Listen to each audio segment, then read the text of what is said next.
Yes everyone, thanks for tuning in yet again. It's a pleasure as always. Before I get into the video, I'd just like to ask you if you are feeling the content, excuse me, like, subscribe, share your thoughts, comment, the rest of it. As I always say, the engagement really gives me motivation to make more videos. So in today's video, I'm just going to give a quick rundown of what action I take in order to manage my bipolar cyclothymia. So this is what I do. Now, I don't necessarily think this will work for you if you suffer from bipolar cyclothymia or depression or maybe another mental health disorder. But I would like to... I'd be pretty certain that if you did all these things I'm going to recommend, you would have a serious improvement in your mental health. So if you take any of my advice and it's improving, leave a comment and let me know. So I'm just going to give I'm doing this off the bat. I haven't planned the video. So bipolar cyclothymia. So essentially, if you're not familiar with what that is, you get mood swings basically. So you can go from really high to really low in a really short space of time. Now, how I interpret that is basically your mind isn't very steady. So I'm a yoga instructor. I like to look at things from quite a spiritual aspect sometimes. So my interpretation is your mind is unsteady. So in order to make your bipolar be a bit more manageable, you want to steady your mind out. So these are things that I do pretty much on a regular basis, or lifestyle changes that I've made since May 2021. And I can say that there's been big improvements, very, very big. My life is very manageable now. It was manageable before, but I used to go through some really, really, really, really dark patches. Now it's cool. So, first thing I would say, adjust your diet. Now, I eat a animal-based diet, so about 90% red meat. I've done videos on the carnivore diet and things of that nature. So I would say that's the first thing you probably want to tackle. If you've got bipolar cyclothymia or something similar and you're sitting there eating fucking chocolates and crisps and microwavable meals every day and drinking, fucking Coke, think about it. Again, that's not going to help your mind be steady. So adjust your diet. I never eat chocolate, ever. I never eat any refined sugars anymore. I have some dark chocolate from time and time again, like 85% cacao. But I would say you really want to look at your diet. That's going to be a key thing. So typically, I just eat loads of red meat and a little bit of fruit and a little bit of veg, and it works for me. So today, I had some, as an example, I had some berries with some single cream and some peanut butter in the morning with a ribeye steak. And I've just eaten 450 grams of lamb mince with some parmesan sprinkled on top and an avocado. And that's going to be me for the day. So, look at your diet, experiment. I've mentioned the diet thing to people before and they're like, oh, I just don't know if I can handle that. Well, then maybe your depression wasn't as bad as mine, because I was willing to do fucking anything.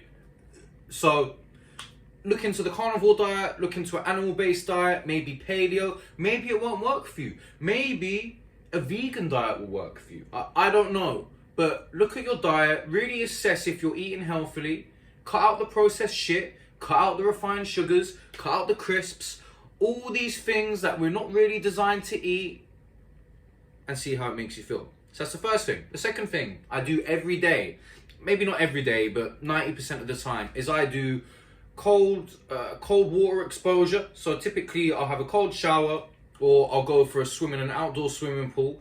Here in London right now, it's February, well it's March now, and I've been doing it all through January, February, and I do it along with the Wim Hof breathing, and again, that has been very, very helpful. As I've said, I feel that what you want to work towards is trying to steady your mind out. When you do breath work and then you jump into cold water, it just sort of brings you into the present moment. And there's not really much of a substitute for it. And again, it's worked wonders for me. Give it a go. Again, if you're saying, I don't know if I can do it, well, maybe you need to ask yourself how much you really want to fix your problems. Because like I said, I was willing to do anything. So that's the second thing I would say. The third thing is I'm a big fan of affirmations. Now,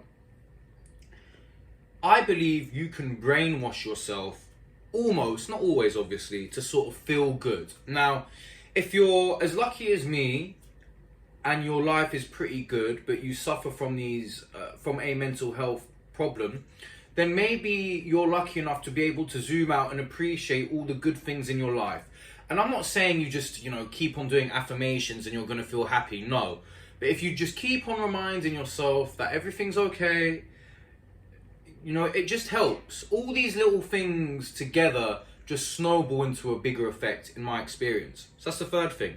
The fourth thing is exercise, kind of obvious, whether that's resistance training, maybe you'd like to do some sort of cardio, like go for runs, sprints, a combat training of some sort, such as boxing or jiu-jitsu or taekwondo, anything like that. Get your body moving. Again, it's going to contribute to making you feel a little bit better. Fifth thing I would say is meditate.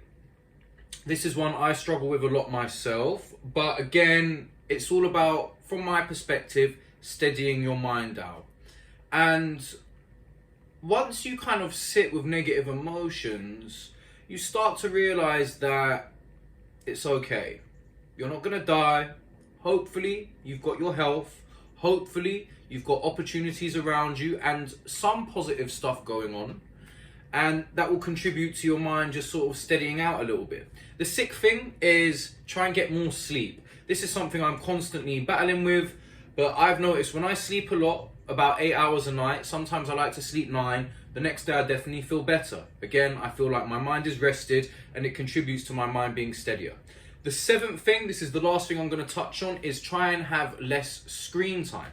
So, constantly looking at your phone and different sort of stimuluses, that's not going to help you have a steady mind. So try to reduce your screen time, try and read, try and journal, things of that nature. And I believe with all these 7 things, I don't think it will make your problems go away, but it will definitely make you feel like it's more manageable. So the 7 things I've mentioned, to recap, hopefully I'm going to remember all these because I haven't written any notes or anything like that. So first was check on your diet. You probably want to look at an animal-based or carnivore diet, maybe look at paleo or something of that nature. The second thing was cold exposure along with the Wim Hof breathing, or you might want to do breath work of any sort. So breath work is another one to maybe investigate. The third one was exercise. I can't remember if that was the third one. Well, that was the fourth one. The third one was affirmations.